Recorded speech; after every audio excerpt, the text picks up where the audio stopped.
Bien, on va juste un petit peu rappeler à la route qui concerne l'après Tisha B'Av. Alors, normalement, vous savez que le 10 Av, c'est une journée dans laquelle il y a encore un certain nombre de choses qui sont interdites, du fait que le Beth Amikdash, il a brûlé entre le 9 et le 10, mais les Haramim, ils ont été métaken qu'on fasse le Ta'anit que le 9, pour ne pas que ce soit trop difficile, mais il y a plusieurs choses qui restent, mais on va vous en faire l'économie, puisque cette année, on a une configuration particulière, c'est qu'on a fait le Ta'anit déjà le 10. Donc les Maasé, d'après la plupart des Sfaradim, tout s'est terminé hier soir. Il faut savoir que d'après certains poskim, notamment certains poskim ashkénazes, quand on décale le Ta'anit, on décale tout avec. D'accord? Ne pas qu'après on risque d'oublier ou de se tromper, etc. Voilà, donc si vous rencontrez des ashkénazim avec la mine un peu... ok, soyez compatissants.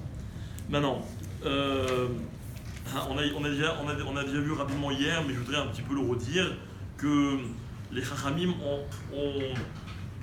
instauré un certain nombre de halachot tout au long de l'année en souvenir de la destruction de Beth Amikdash. Donc il y a des choses qui sont connues, comme par exemple le verre que l'on casse pendant une foupa, ça tout le monde le sait. Il y a aussi des choses qui sont connues peut-être un peu moins, mais que par exemple, il y a un minag qui est devenu une halakha, que quand on construit un bâtiment dans lequel on habite, on ne doit pas le construire, on ne doit pas le terminer complètement. Et en fait, on va laisser, alors l'usage de laisser une amas sur une amas, mais l'idée c'est que tant que le Beth Amikdash n'est pas reconstruit, on ne veut pas habiter dans un endroit qui est complètement terminé. On laisse quelque chose qui soit inachevé. Comme on a expliqué hier, quand on passe à table et qu'on pose une table, on laisse toujours une table inachevée. C'est-à-dire qu'on ne doit pas mettre sur la table tout ce qu'on va manger pendant le repas. Il faut qu'on ait besoin de se lever à un moment pour compléter et ramener, même si c'est le dessert, mais quelque chose qui manque. Également, dans la même idée, on avait expliqué qu'une femme ne doit pas mettre tous ses bijoux à la fois. D'accord? Alors, il y a certains amis ont dit « Ah, mais si elle en a qu'un, il faut en acheter d'urgence. » D'accord? Mais quelqu'un a dit « Mais si elle a beaucoup de bijoux, c'est facile de ne pas tous les mettre à la fois. » Alors, oui, c'est vrai, même qu'il y a peu de bijoux. Si une femme n'a qu'un seul bijou, alors... elle peut le mettre à la fois. Voilà, notre ami il peut le recevoir pour régler ce problème. De ça, il y a aussi une autre halakha qui vient. Et celle-là, elle est malheureusement un peu moins connue, ou plutôt ignorée, je ne sais pas. C'est que les hommes ne mettent pas de bijoux Zecher les Chorban. D'accord? Bon, sans vouloir mettre mal à l'aise qui que ce soit, mais ni alliance, ni gourmette, ni ce que vous voulez. Même pour la montre, il y a un dioud, est-ce qu'un homme a le droit de porter une montre? Eh oui. Moi, je vous dis à la fin. Après, évidemment, on reste copains quand même, parce que de toute façon, vous faites ce que vous voulez. D'accord? En tout cas, ça, c'est aussi Zecher les Chorban.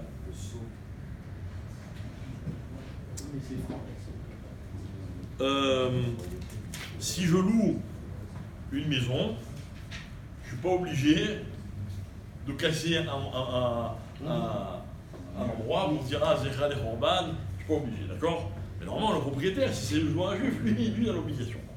Il aurait dû le laisser, d'accord?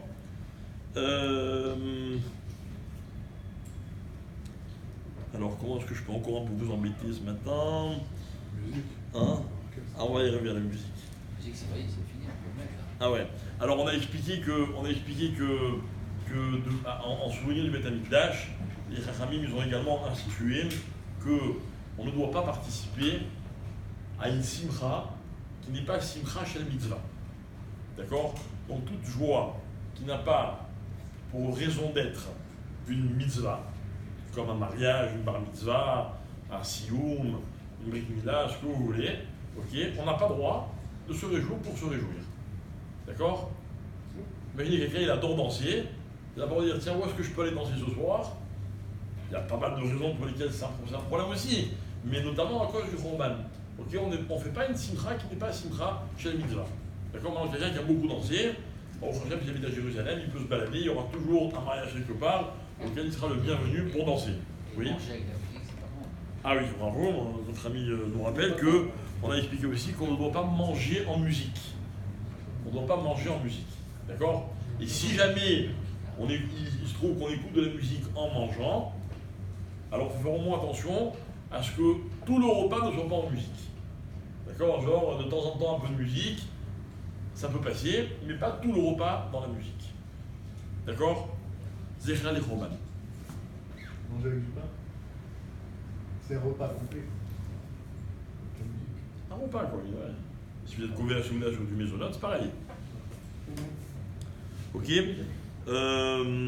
Alors, deux petites halakha rapides. Une qu'on va passer très rapidement, c'est la musique. A-t-on le droit d'écouter la musique tout au long de l'année? D'accord? L'année. Tout au long de l'année. Oui.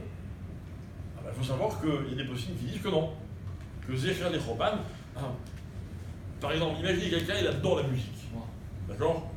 Il adore la musique. Non, j'ai pas dit il adore chanter, j'ai dit il adore la musique. Ouais. Ok? Et, Quand on chante, il y a de la musique. et pas tout Mais le bon, monde, qui pas tout le monde.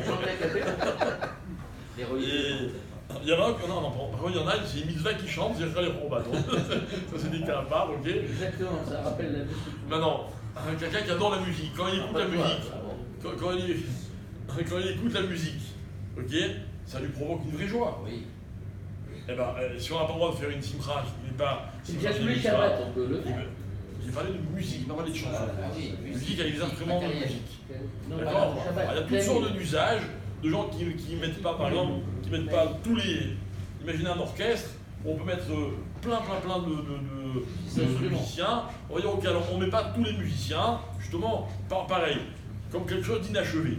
C'est très normal. Il y en a qui disent non, on n'a droit qu'avec un seul instrument. D'autres qui disent non, mais ça c'est Dafka quand on est dans la ville de Yerushalayim. Il y a plein d'usages. Moi, regardez, ce qui compte, c'est que vous sachiez que le problème il existe. Après, vous avez des rabbinim, vous leur demandez chacun par rapport à son métier ou à son plaisir, etc. Mais il faut savoir que depuis que Zechra les Choban, c'est pas un jour dans l'année de Tisha B'Av, le lendemain, ça y est, tout est classé. Non, non. Zechra les Choban, c'est tout le temps, tant que le Mashiach n'est pas venu et que le Beth Amikdash n'est pas reconstruit. Sur 10 musiciens, on met 9, c'est tout. Ensuite, dernière halakha, quand on voit l'endroit du Beth Amikdash, d'accord, sur lequel le Beth Amikdash était construit, évidemment qu'on se doit de marquer ce deuil, parce que on réalise encore plus de la catastrophe et de la peine que nous avons de le voir détruit. D'accord? Donc après, il y a un certain nombre de halachot. Normalement, quand on arrive à l'endroit du Beth Amikdash, si on n'y était pas depuis 30 jours, on doit déchirer ses vêtements. Ok? On doit déchirer ses vêtements. Alors il y a toutes sortes de manières d'éviter ça pour ceux qui le veulent. Ok? Mais j'ai bientôt fini. Mais c'est bien de faire ce minaï, de réaliser qu'on est en deuil. D'accord? Maintenant, mes fourrages, dans la halakha marqué, vous allez dire Rabbi Chadiaou, quelqu'un qui habite à Yerushalayim n'est pas obligé de le faire, même s'il ne va pas tous les 30 jours. Pourquoi? Parce qu'il est tout le temps dans l'ambiance de Yerushalayim. C'est pas qu'il s'est déconnecté et il revit ce deuil. Voilà, après des minagim, de dire des psukim quand on voit l'endroit de Haré Yehuda, etc., etc. Mais si ça vous a dit d'approfondir, nous sommes à votre entière disposition. Voilà.